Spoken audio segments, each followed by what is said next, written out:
আসিনি, ধরে আনতে বলে। কে ধরছিল কে? এই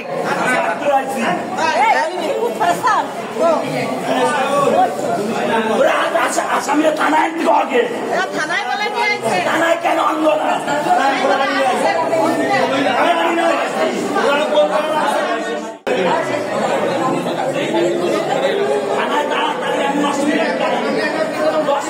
নড়াইল জেলা শাখার সে একজন নির্বাচিত সাধারণ সম্পাদক, অত্যন্ত জনপ্রিয় এবং খুব বলিষ্ঠ একজন মানুষ। এটা আসলে শ্রমিকের লাইনে অনেক বড় একটা ক্ষতি, অপূরণীয় ক্ষতি। তো আমরা আসলে এখানে যারা এই হত্যার সাথে প্রকৃত যারা অপরাধী, এই অপরাধীগুলো দ্রুত সময়ের মধ্যে তারা আইনের আওতায় আসবে এবং তাদেরকে শাস্তি নিশ্চিত করার জন্য আমরা যারা মামুনের সাথে দল করি বা আমাদের আদর্শ যারা আছে, আমরা ওই অপরাধীদের শাস্তি নিশ্চিত করার জন্য আমাদের আন্দোলন তথা বিভিন্ন কর্মসূচি অব্যাহত থাকবে।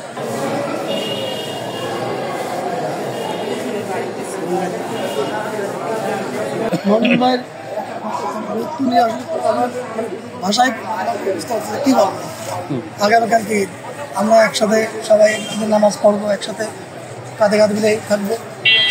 এই যে ছোট্ট তুচ্ছ একটা ঘটনা নিয়ে এই লোকটা এইভাবে আঘাত করবে, একটা মানুষ মারি ফেলবে, এটি কোন ধরনের অরাজকতা?